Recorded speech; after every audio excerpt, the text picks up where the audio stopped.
at least 2 months, maybe longer. 7 months. 7 months? Yes. And You've been out here 7 months in this wheelchair. yes, sir. And Wow. my fiance cares for me, pushes me around. Half my life. Half your life? Been out here? A little over a year. Sky, no. Well, first of all, I've been outside for about 2.5 years. 6 years, something like that. About 2 years. 2? Yeah. I've been out here for like 2 years now. If you're counting a halfway house, about 12 months, about a year. Yeah. Well, I've been out here on and off for about a year now. How long you been homeless? For about a year. And I've been out here homeless for 2 years. Since last March.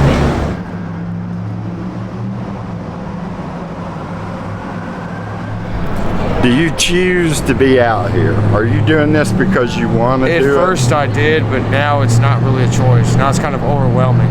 No, I got kicked out for sleeping out here, but I was kind of waiting on a bed, you know. So, but I couldn't come in, never really come in because I was already. Because you don't want to? No, because I was kicked out for sleeping out here. You were kicked out of the mission for sleeping out under here. Yeah. I mean, no, it's kind of, I was forced I got a charge in Jefferson County, and I've been here for a year fighting. I choose to be out here because they throw me out here into the streets. I do choose to be out here right now because the way I look at it, I should be able to sleep with my husband at night. I shouldn't have to be separated from my husband at night to sleep. I understand there's rules and regulations, but they need to change some of the rules and regulations. Yeah, I choose to. It's hard. It's harder than normal life in some ways, but in some ways it's easier. But it's a choice. Yeah. No, right now I'm unemployed. Partially by choice and partially by circumstance. Okay. Financially and emotional disturbances. It's like it's better to be out here to deal with the extra stuff, because when we homeless, we ain't got no money, so that's like a headache to us. We ain't got the funds to pay for shelter. So if they can give us free shelter, then maybe we can save our money to pay rent or to do stuff with, you know what I mean? But other than that, it's hard. It's all right.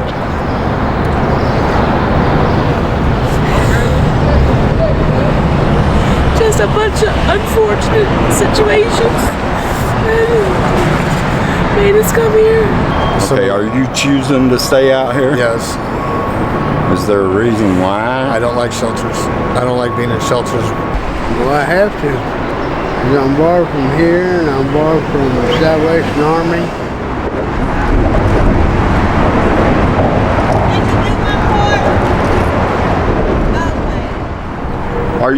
Are you seeing mental health? No, I probably need to. You probably need Probably need to, to. but you're not doing it. No, I'm not. I probably need to.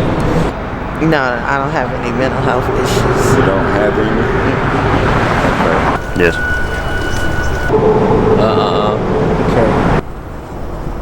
Probably should, but no, I'm not. I've seen mental health ever since 1991. Blood pressure, but not behavioral. Okay.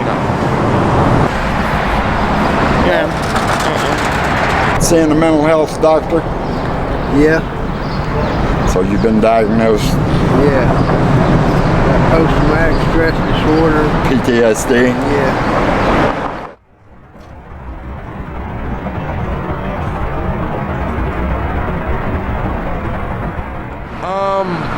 Not today. It's been a couple days. It's been about 3 days. No, I don't do any drugs. You don't do any drugs? No. I know I've never seen you. No. You doing any alcohol or drugs? Nope. I used to be an alcoholic. Well, I guess they say you're always an alcoholic. I've cleaned 3 years. Trust me. drive. Once one, always one. I have no desire to do it. You got to keep that. I do drink a little bit, but as far as drugs, no. Other than I'm on prescriptions from the doctor. But as far as illegal drugs, no. Do you drink or do any drugs? No drugs, no alcohol. What about you? Do you drink or do any drugs? Do you do substances daily, weekly, monthly, or daily? Okay. When was the last time you did any substances? Yesterday. You know, it's mainly on having a bed. If you ain't got nowhere to lay down, how we gonna think about do this? Yeah. So we gotta get this straight first, and then worry about it. It's like a progress. Yes. It's like a train. It's like a domino effect. You know. So I mean, you got people out here willing. You probably got people that use, but help the ones that want to be helped. You got some out here that's saying it's okay, you know, but everybody not saying it's okay. Most people not gonna talk to you like I'm talking to you. Shy, embarrassed, I don't know. Yeah. So I'm not gonna lie. Nate, when's the last time you drank? Today. He's working on it. He really is getting robbed. That's why I try to go to sleep. Well, that's why I drink, to go to sleep. If I didn't have to sleep on the street, I would not drink. Are you barred for drinking? I ain't drank since '94. Okay, then are you doing drugs? No. Why'd you get barred? They said I was smoking spice. So you're not coming in because you can't come in? Right. You can't go to Salvation Army or St. Vincent de Paul's, or you barred from there too? Yep. I don't drink. I have did drugs, but I choose not to live. There's a lot of people out here that lives have gone toward the handbasket. They've let themselves drop to rock bottom, and they don't know how to climb back out. So the only thing they can do is keep self-medicated to keep the pain away from them, from what they're really needing to deal with, and that's going and seeing their kids, facing the things that they've done in the past, facing the hurts they've done to other people, and making better bridges to cross to come back onto the other side to be around better people. Your life is what you choose of it, but if you decide that you're going to stay down on the bottom, which a lot of these people just don't know how to climb back out once they get to the bottom. They've got to have the resources, the people that genuinely care. And I'm not talking people that come around here getting paid by the city to do absolutely nothing but talk. Because talk is not sincere with these people.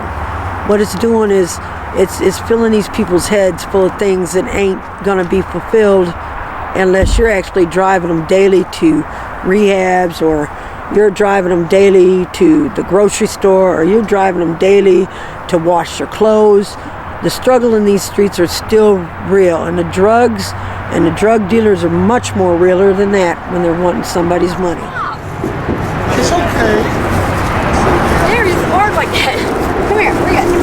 Come here. Come here, baby. Well, we prefer people not to pee out here. I stopped somebody today from doing that. There's a bathroom right inside that door. So I don't want this place. It's bad enough it looks like this. We don't want it to stink. I don't blame you. We watch. There's a few girls out here we all kind of keep an eye out for. It's kind of like a little family out here. So when somebody new comes in and they want to flirt and they want to, we kind of put them off to the side, let them know that that's kind of like a sister to us. No real rules though. Don't touch my stuff. No, not really. The rule everybody would like to have is no stealing from each other, but it happens a lot. There's rules of, we're trying to make sure that everybody keeps it picked up more, because we got kicked off college, I think, because of all the dirtiness, nastiness, and people just didn't care. And we've recently just moved one out this morning that was very nasty, and we needed to throw things, and it's ended up all the mess that's still here now. It caused all of it, so he's gone now. And So basically the collective goes and kicks people out. They're not playing right. We're not playing. Not this time. If they get us kicked out of here, and then there's a school right there, there's not as much drug activity going on, everything like that here now. Like we've set down a big law, rules, because this is where we live, To be on the tops of these areas where we're at right now, you have to respect the main rules. And then we put 4 rules out here, which are street rules. No police. Police don't want to be called on something stupid. Okay, so we don't allow people to deal that have problems that have the cops involved, because police have better things to do than to come out here on stupid stuff. 2, no stealing. We don't believe that stealing is a thing that you need to do. You don't mess around where you lay your head. And me and Jonas, we work for everything we got, and we work hard for everything we got. So stealing is another thing we're just not on. No drama, which drama is just anything stupid that me and him's on a life's mission to better ourselves. We're activists. We get active in a lot of things that are going on out here in Louisville. Just no drama and no trash off the hill. Right now, right now we're cleaning up this campsite. This is the second time we've let people stay with us, and we're still cleaning up the mess. And then we've got to go over here and clean up around an area where the city doesn't pay. The city and the people around in the surrounding areas should not have to pay for people that want to come on property that they don't own and trash it. So me and him are on the no trash off the hill, no trash. Firsthand, me and him's hauling stuff off right and left that we didn't even bring here, half of it. So we just don't believe that people should just move on properties and trash them out just because they're homeless or they're lazy. There's no reason. The way I'm feeling, you're just lazy.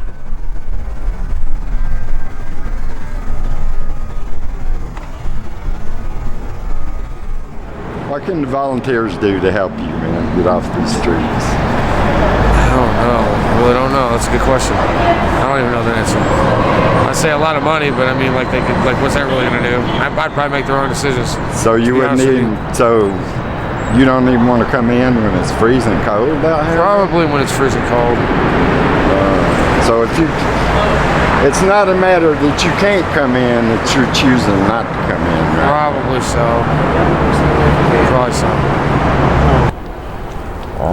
The right environment and the right amount of leeway, freedom. Like one guy came through and said opening up buildings, like some of these abandoned buildings around here, and they had he said homeless tents, like tents they could put up and make them heated. I think the cold is the biggest problem. Anything they allow, any kind of resource available. There's many resources. There's churches come through here. There's I'm talking about outreach. Like me, I'm a 9-to-5 worker. You know what I mean? Get up about 6 and I might not get home till about 6, 7, 8. And so to be able to carry that shift and then come in, wash up, lay down, do what you got to do, that's really not available. Because I can't be self-sufficient. I can't get in and out of this wheelchair without his help. And I can't get down. So you need special help. Yes, sir. I have 2 bulging discs that's pushing on my nerve, which is making me completely and totally incontinent. My left leg is virtually useless. I mean, it just, even little blanket trying to move the left leg is virtually impossible.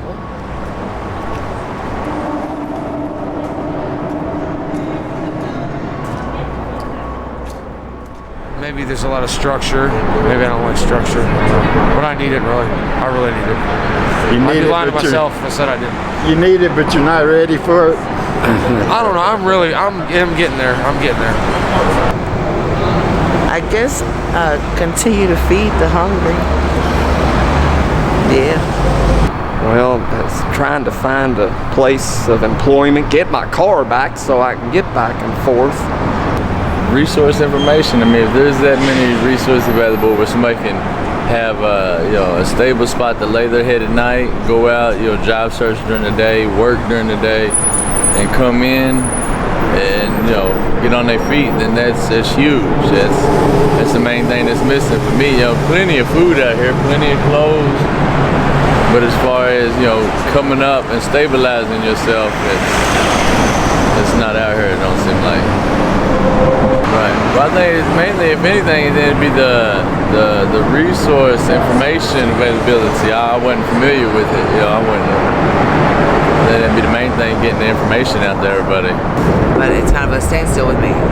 There's two other people that have animals over here that just won't live without them, and it becomes our children. So a helping hand that doesn't involve completing long-term treatment, because I've tried that and I've had a lot of trouble with that, and I haven't done it yet. And once you sink down this far, it's hard to bring yourself all the way back up without some help. I mean, maybe I don't know, maybe just streamline the process, that common assessment, that seems to be the main thing everybody's shooting for. Yes. But yeah, if we could streamline that just a little bit, and I don't know if there are any kinks, but if we could hammer them out, that'd be. Yeah, but I don't know how long they're gonna let us be here, because if they put us from over there, 2-3 months, 4 months, and we gotta go. I don't know. And then where we're gonna go? To the what? To the downtown, to the sidewalk? I don't know. To abandos and trespass. That's gonna start bringing up, and people gonna have trespassing charges because we ain't got nowhere else to go.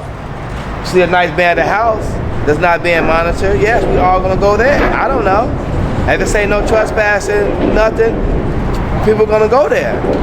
Because where else we gonna go? It rains. It rains. It rains. Lexington has a program, I don't know if they still do, where a van would pick up homeless people, and they would hold their stuff for them, and they would work them the whole day, and they'd pay them at the end of the day. And I was reading about it. Lexington for a while. Yeah, and I worked through that same place. They said that they thought they would have a problem getting workers. They have a line of people that just can't wait to do that. So work us. This city's dirty as hell, and there's a lot of places that are really dirty, and there's a lot of money in here. So why don't you just say, hey, get some of these homeless people, instead of flying signs, go out there and I'll do it. I'll work. I've never flown a sign, but I'll work. Make sure that especially the handicapped have something comfortable to lay on. We've piled blankets on top of blankets to make it comfortable for me, but it's just not, because I have to sleep on my right side, and after a while it hurts. So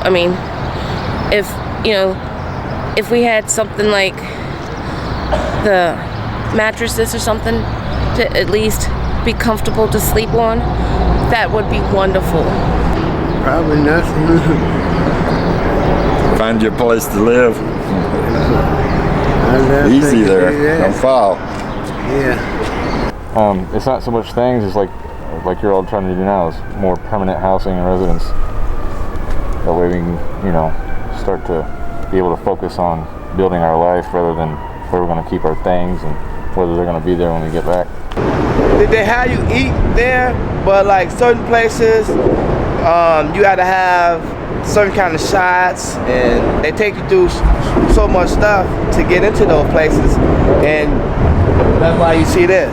Yeah. They say they got a lot of, all the beds are taken up, but if the bed's taken up, y'all got floor space. If they wouldn't sleep if we wouldn't sleep on the ground, heck, you give us a hallway or something, we would love that. Yes. That's a good question. Not really. Everything you said seems really easy. Well, maybe it's not. I think, you and all other people, y'all have to be our speaker, because somebody got to step up and say, okay, everybody not junkies. We got to give somebody a chance. Yeah. Being more understandable to homelessness, and to understand that it happens. It can happen to these young men with these cameras as we leave. How do we know a storm ain't gonna come through and leave 200 million homeless? I would definitely go into a shelter if my husband and my dog was allowed. Absolutely, yes. I'd go right now. Okay. Yes, I would. And it's accumulated a whole lot. It's been like every 2, then 3, and next thing you know, it's 20,000 people out here.